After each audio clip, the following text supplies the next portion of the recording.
My name is Neha Sawant, and today I will be presenting on 2.2 Job Evaluation Introduction, Meaning and Importance. Now, let us first understand what is job evaluation.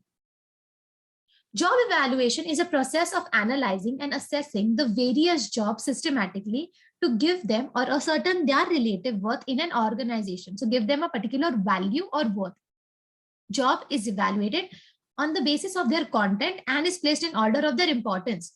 Now, a definition given by Vandal French about job evaluation, he says that job evaluation is a process of determining the relative worth of various jobs within the organization so that differential wages can be paid to different jobs of different worth.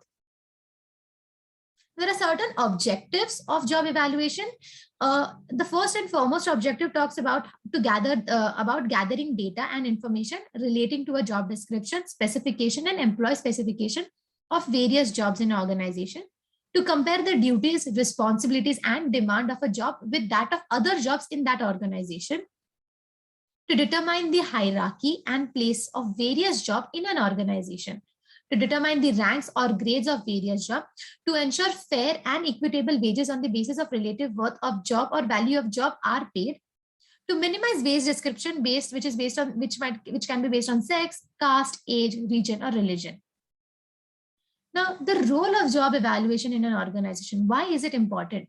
Job evaluation includes comparative process. Due to that fact, the relation and dependency among the job have to be explained.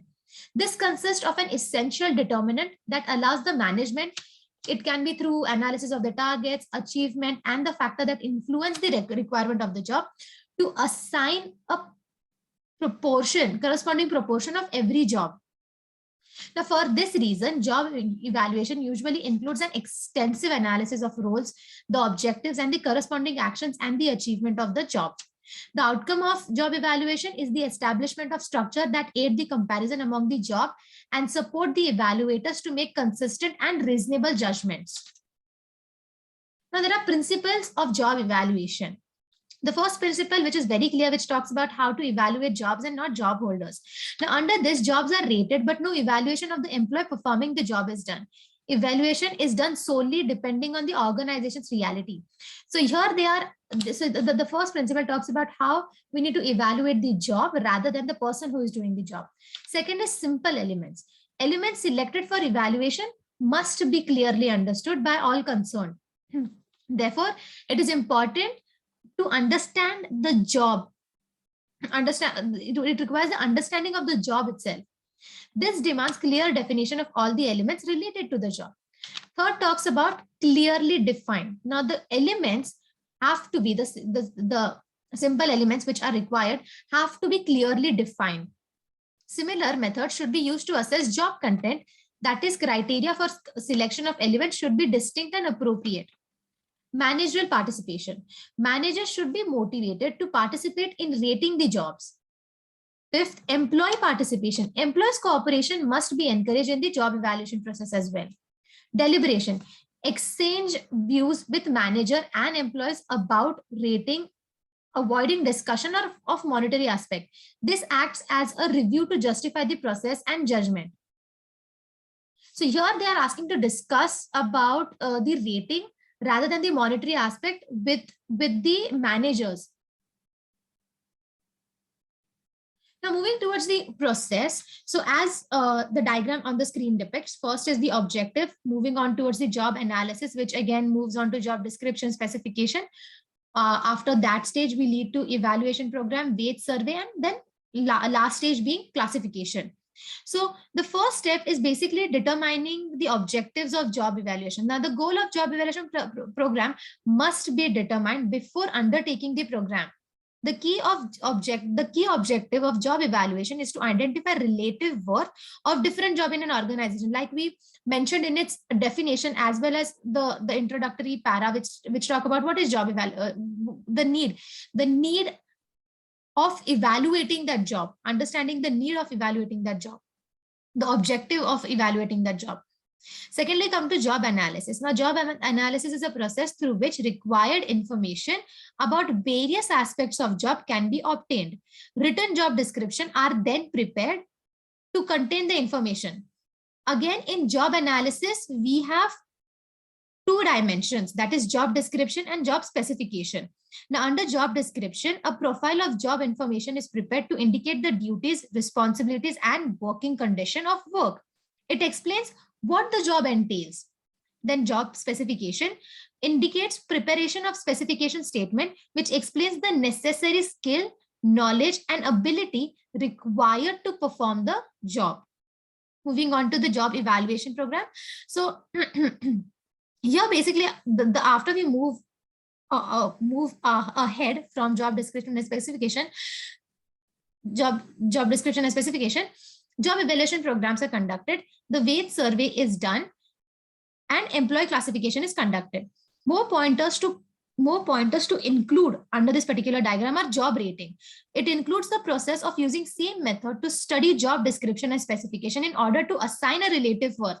So under job evaluation program, job rating, some of the job rating methods are ranking, point rating factor, comparison, and so on. Then money allocation. After rating the worthiness of each job, a pay structure is determined and the money for each job is allocated. That is wage survey. It means it is the arrangement of paying rewards, compensation for each job according to its worth or its value.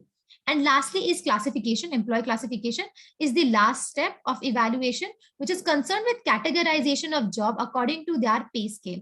For example, high paying jobs are represented at the top of the hierarchy and then followed by the other jobs. Now, there are two methods, two broad methods, that is quantitative and non-quantitative. Under quantitative, we will be looking at point rating method and factor comparison method, while under non-quantitative, we will be looking at ranking method and job classification or grading method.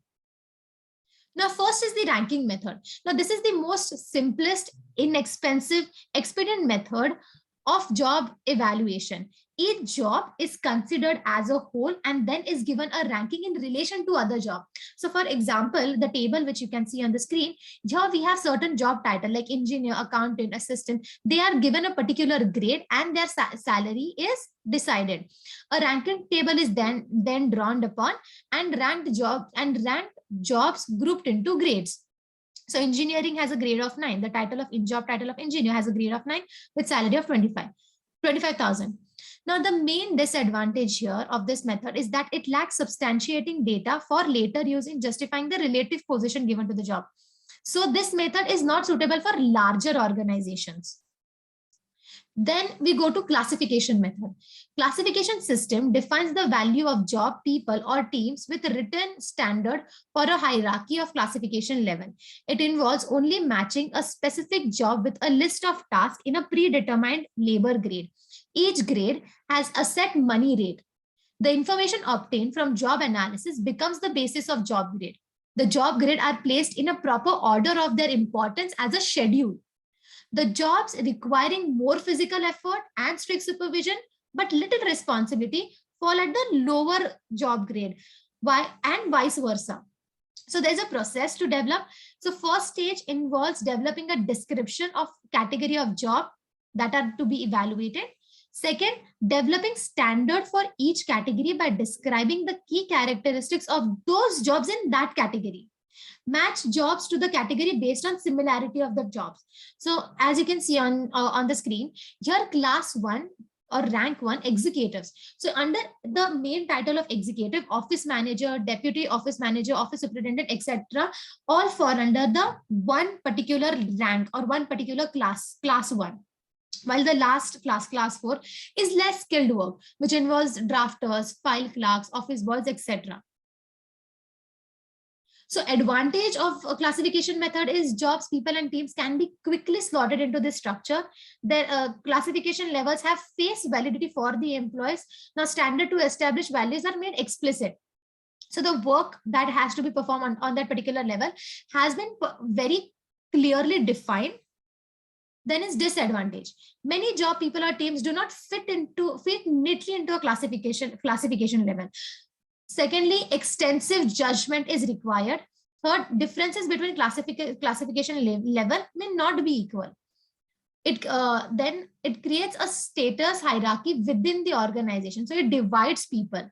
Extensive administration is again required. Now coming to the third method, that is the point method. This is the method widely used. This is one of the widely used method of job evaluation. Under this method, jobs are broken down based on various identifiable factors such as skill, effort, knowledge, responsibilities, hazards, etc. Thereafter, points are allocated to each of these factors. Weights are given to factors depending on their importance to perform that job. Points so allocated to various jobs of points allocated to that then are summed. Then the jobs with similar total of points are placed into the similar pay grade. The sum of points gives an index of relative significance of job that are rated. Now, it has a quite extensive procedure. So first is to determine the jobs that are to be evaluated. Jobs should cover all the major occupation and levels, all the occupational and other levels of responsibilities. Secondly, decide on the factors to be used in analyzing and evaluating the job. The number of factors needs to be restricted because too many factors will again make the whole thing overcomplicated and overlap. Define the factors defining the factors that are written in a clear manner. This is necessary to ensure that different job raters interpret that particular factor similarly or in the same sense. Determining degree of each factor and assigning point value to each degree. Point values are assigned to different degrees on the basis of arithmetic progression. Finally, money values are assigned to the points. For this purpose, points are added to give the total value of a job. Its value is then translated into money in terms of predetermined formula. Look at the formula here. So here, for example, we can see weight 3, compensable factor 1. Let's say for a job X is 240 total points may result from 2 degrees of skill required, 3 degrees of effort required, 3 degrees of responsibility required, and 1 degree of working condition resulting in 240. Like how it is explained in this particular table. So on the left hand side, we have weights, then we have compensable factors, and then we have their numbering. Degree points. Jobs are then grouped by the total score and assigned to a salary grade. So jobs with highest point will have highest pay.